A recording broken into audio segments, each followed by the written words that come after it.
Volume study 4 ಯೆಹೋವನ ಮುಯ್ಯಿ ತೀರಿಸುವ ದಿನದ ಹರ್ಮಗೆದೋನ್ ಯುದ್ಧ.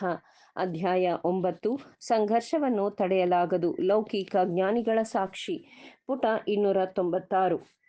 ಅಭ್ಯುದಯವನ್ನು ಅಸಾಧ್ಯವಾಗಿಸುವ ವಿಷಯಗಳಿಗೆ ನೀವು ಬದ್ಧರಾಗಿರುತ್ತೀರಿ. ನಂತರ ಕೆಲವು ಸೀಸರ್ ಅಥವಾ ನೆಪೋಲಿಯನ್ ನಂತಹವರು ಸರ್ಕಾರದ ಆಡಳಿತವನ್ನು ಕೈಯಲ್ಲಿ ತೆಗೆದುಕೊಳ್ಳುತ್ತಾರೆ.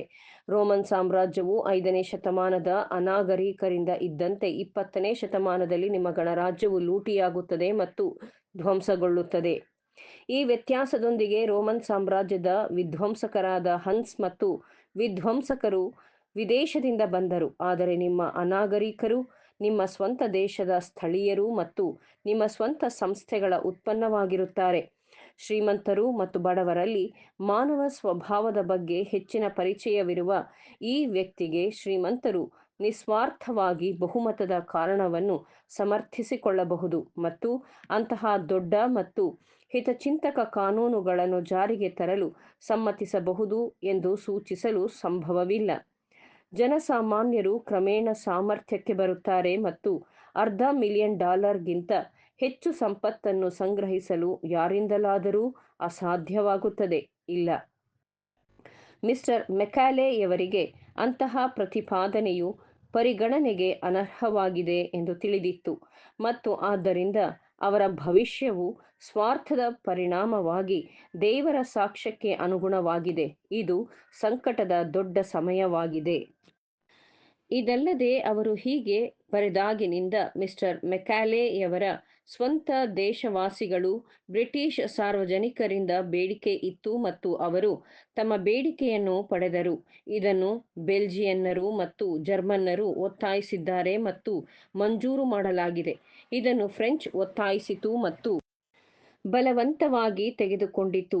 ಇದು ಆಸ್ಟ್ರೋ-ಹಂಗೇರಿಯನ್ ಭಾಷೆಯಲ್ಲಿ ಬೇಡಿಕೆ ಇದೆ ಮತ್ತು ಇಟಾಲಿಯನ್ನರು ದೀರ್ಘಕಾಲದವರೆಗೆ ಅಭ್ಯಾಸ ಮಾಡುತ್ತಾರೆ.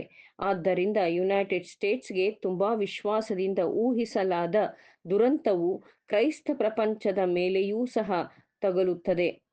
ಮೆಕಾಲೆ ಯಾವುದೇ ಭರವಸೆಯನ್ನು ಕಾಣಲಿಲ್ಲ. ಇತರರು ಸಹ ನೀಡಿದ್ದನ್ನು ಹೊರತುಪಡಿಸಿ ಯಾವುದೇ ಸಲಹೆಯನ್ನು ನೀಡಲಿಲ್ಲ. ಅವುಗಳೆಂದರೆ ಶ್ರೀಮಂತರು ಮತ್ತು ಪ್ರಭಾವಿಗಳು ಬಲವಂತವಾಗಿ ನಿಯಂತ್ರಣವನ್ನು ತೆಗೆದುಕೊಳ್ಳುತ್ತಾರೆ ಮತ್ತು ಸಾಧ್ಯವಾದಷ್ಟು ಕಾಲ ಸುರಕ್ಷಿತ ಕವಾಟದ ಮೇಲೆ ಸ್ಫೋಟ ಸಂಭವಿಸುವವರೆಗೆ ಕುಳಿತುಕೊಳ್ಳುತ್ತಾರೆ. ಮುಂದಿನ ಶೀರ್ಷಿಕೆ ಮಿಸ್ಟರ್ ಚೌನ್ಸೆಯವರ ಭರವಸೆಗಳು. Mister Chauncey M. Depew's hopes. ಇಂದು ವಿಶ್ವದ ಸಮರ್ಥ ಮತ್ತು ವಿಶಾಲ ಚಿಂತಕರಲ್ಲಿ ಗೌರವಾನ್ವಿತ ಚೌನ್ಸೆ ಎಂ. ಡಿಪ್ಯೂ ಎಲ್.ಎಲ್.ಡಿ. ಯವರು ಬುದ್ಧಿವಂತ ವ್ಯಕ್ತಿ. ಅವರು ಆಗಾಗ್ಗೆ ಒಳ್ಳೆಯ ಸಲಹೆ ನೀಡುತ್ತಾರೆ ಮತ್ತು ಪ್ರಸ್ತುತ ಪರಿಸ್ಥಿತಿಯ ಬಗ್ಗೆ ಅವರ ಅಭಿಪ್ರಾಯಗಳನ್ನು ಹೊಂದಲು ನಾವು ಸಂತೋಷಪಡುತ್ತೇವೆ. ಚಿಕಾಗೋ ವಿಶ್ವವಿದ್ಯಾನಿಲಯದ ಪದವೀಧರ ವರ್ಗ ಮತ್ತು ಅದರ 10ನೇ ಘಟಿಕೋತ್ಸವ ಭಾಷಣಕಾರರಾಗಿ ಅವರು ಇತರ ವಿಷಯಗಳ ನಡುವೆ ಹೀಗೆ ಮಾತನಾಡಿದರು.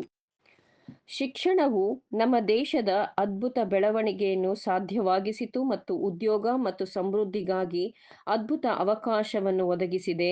ಆದರೆ ಇದು ನಮ್ಮ ಜನರನ್ನು ಹಿಂದಿನ ವಿಧಾನಗಳು ಮತ್ತು ಅಭ್ಯಾಸಗಳಿಂದ ಮೇಲಕ್ಕೆತ್ತಿದೆ ಮತ್ತು ನಾವು ಇನ್ನು ಮುಂದೆ ನಮ್ಮ ಪಿತೃಗಳು ಬದುಕಿದಂತೆ ಬದುಕಲು ಸಾಧ್ಯವಿಲ್ಲ. ಸಾಮಾನ್ಯ ಶಾಲೆ ಮತ್ತು ಪ್ರೌಢಶಾಲೆಗಳು ನಮ್ಮ ಉತ್ಕೃಷ್ಟ ಅನುಕೂಲಗಳೊಂದಿಗೆ ನಮ್ಮನ್ನು ಬೆಳೆಸಿವೆ.